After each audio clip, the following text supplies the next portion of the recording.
Hey everyone, Will here from All Electric, back again with another video, and today we're taking a look at the Macfox X7 e-bike.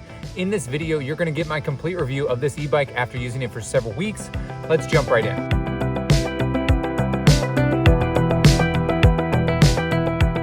Okay, so aesthetically, for me, this e-bike hits all the points. You can see that there is just a huge fixed seat, which I'll get to in a second in terms of, your crankset and at least for me, the size. But the styling on this thing, these huge tires, the very big front headlight. I mean, just the styling on this thing is absolutely phenomenal. I love the yellow lettering of Macfox on the actual outside of the tires. It really is great. I do love the styling of this bike. The fixed seat back here is extra long, and you can see that they did include foot pegs. So if you do have a rear passenger, this is definitely ideal for that teenager where they are too young to drive a car, but let's say school is about a mile away or a couple miles away, and they can utilize this to get to and from school or practice or something like that. This is ideal for that situation. So parents, if you're watching and you do have that age teenager and you don't want to get them a motorcycle, this is the next best thing because this is speed limited to about 28 miles per hour. This is a class 2 e-bike with a 500 watt rear hub motor.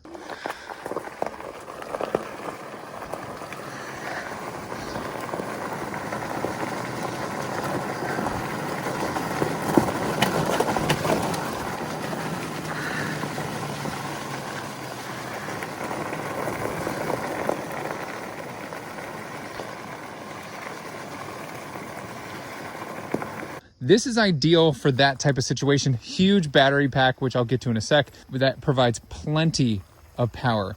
A rather large amp hour battery pack that provides plenty of range also. So let's go over the controls. So on this left-hand side, we do have these very meaty, almost dirt bike style hand grips, which I do like.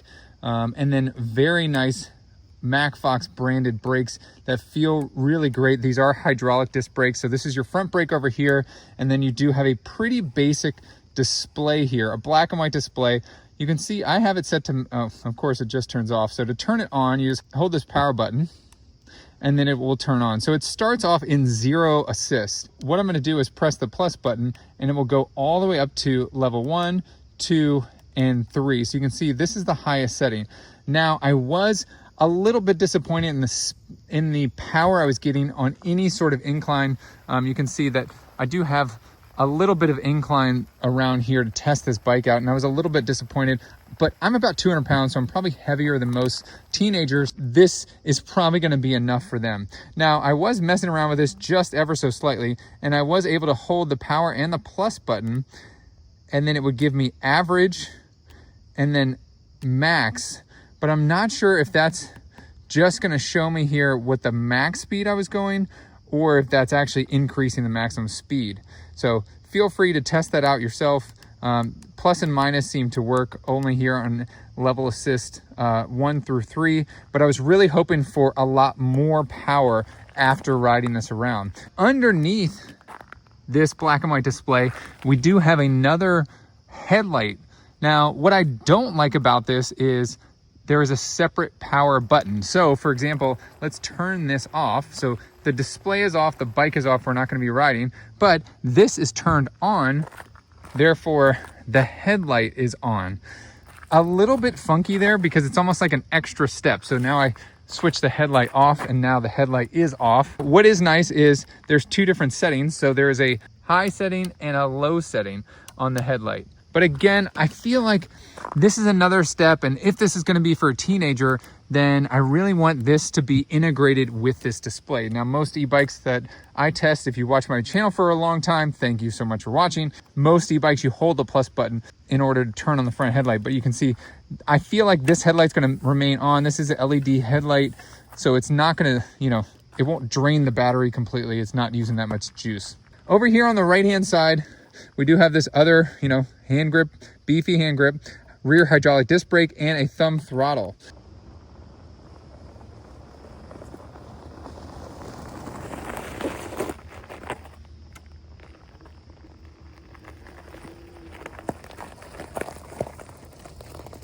So if we go up to pedal assist 3 and we come back over here, it will work from that right hand side.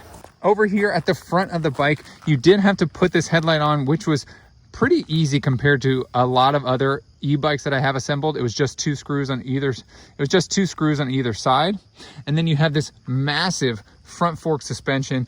It is fixed in the rear, but you have plenty of cushion here on the front. These are really beefy, 4.5 inch wide by 20 inch tall tires, and these are really comfortable. And I would say that these are very motorcycle-esque. You can see just how the lip comes up here. So that definitely helps with the styling of the bike because they did pick a higher quality tire. A lot of wires are exposed here, but from the front of the bike, they are sort of hidden behind this front headlight here, and then they do go slightly into the frame. You do have this massive battery that's kind of awkwardly out here. I would like to see them integrate this more into the frame, but I get the simplicity, especially for this price of this X7. This is why the battery is just kind of simply on the frame here. Now you do on the top of the battery pack have a button here that will show you how much juice is in the battery, but it also says it right here on the black and white display.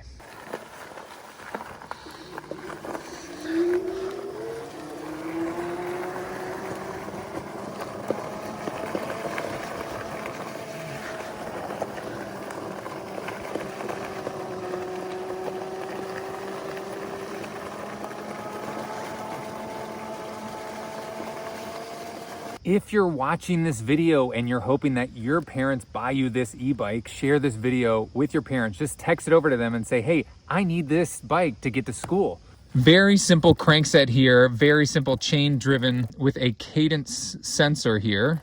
And that's just simply measuring the revolutions of the crankset. Metal pedals here, which I do like. Some other e-bike brands I've seen have gone with plastic, but this is definitely heavier duty. And then of course your rear kickstand. I do like that it is adjustable. For me, I did have to end up adjusting. The bike fell over while I was putting it together because this was up too high, and so it was standing too straight up and down. Now this seat, I do really like how long it is, and I also like how they have this either a water bottle holder, or you can put like a bag here for, you know, to carry your phone or carry something in. Very nice to have. Extra long seat here. You could definitely hold a passenger on and ride comfortably as long as you're not pedaling, but I'll get to that in a second. For the rear passenger, again, you do have these on both sides for rear passenger foot pegs. 500 watt rear hub motor, single speed, so low maintenance, no shifting needed, which is nice to see, especially if you're going to get this for a teenager who is likely not going to take care of things. It's nice to have a low maintenance vehicle for them. Now, when I'm sitting on this, again, I'm like 6'1", the crankset for me is a bit short. So when I'm pedaling, it's pretty uncomfortable, and that has to do with this fixed seat here. So just something to keep in mind, if you do have a taller kid, then it's going to be uncomfortable to pedal. But honestly, if you're getting this for your kid, this is how they're going to be moving with this thumb throttle.